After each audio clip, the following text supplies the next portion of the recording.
this lesson, we're going to look at another application of proportion, and this is used in similar triangles. And similar triangles are two triangles which have the same shape and their corresponding sides are proportional. So if you read that two triangles are similar, then that means that if you could match up particular sides, that they are proportional.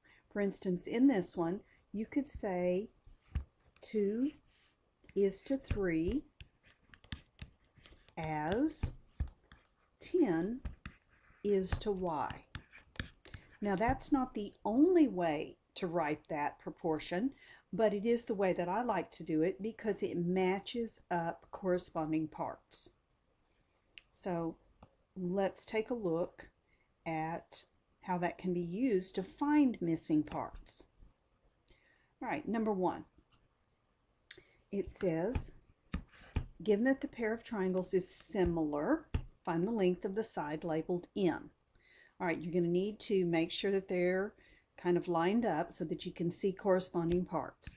So I could say 12:18 as 20:n. So 12:18 as 20:n.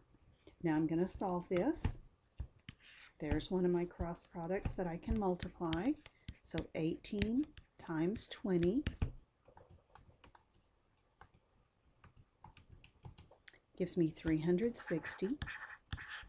Step 2, take 360, divide it by the number we haven't used yet, which is 12, and that's going to give us 30.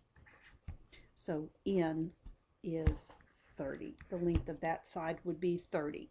We can only do this if we are told that the two triangles are similar.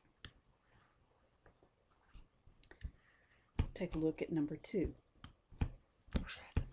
Given that the pair of triangles is similar, that's what I needed, find the length of the side labeled n. So I could say 9:3 as 13.5 is to n. All right, cross products. I have 3 times 13.5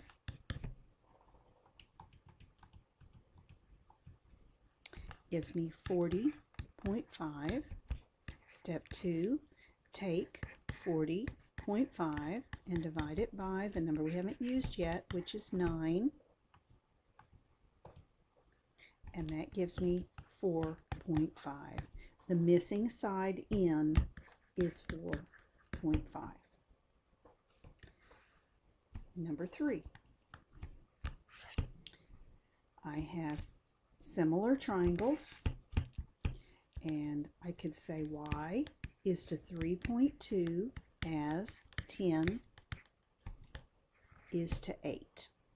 And that would be a messy 8. All right, y is to 3.2 as 10 is to 8.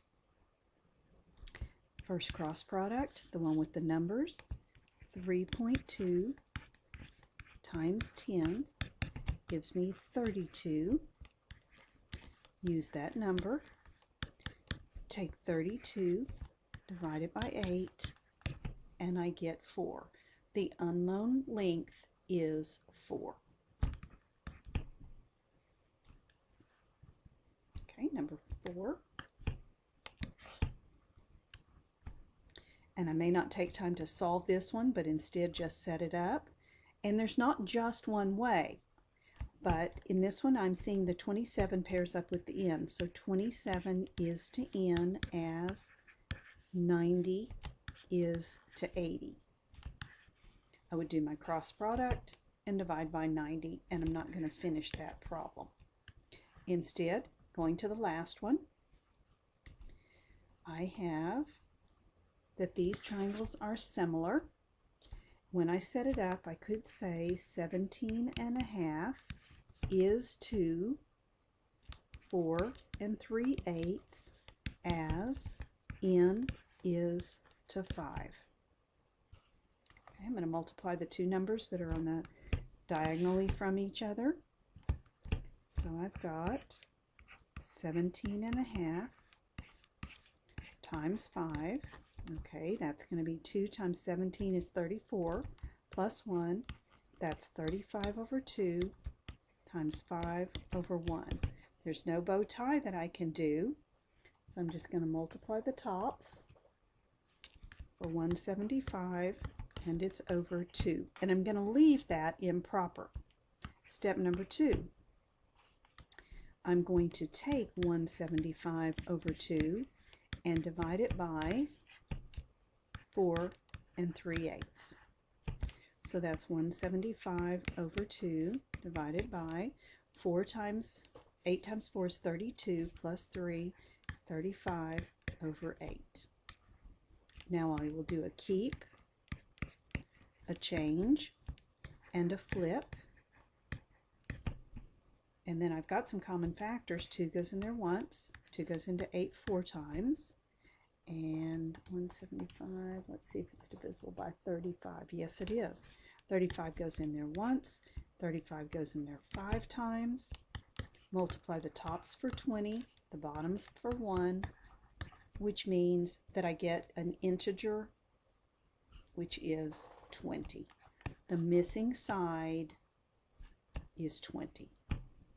Okay, so similar triangles uses the concept of proportion to solve for missing parts.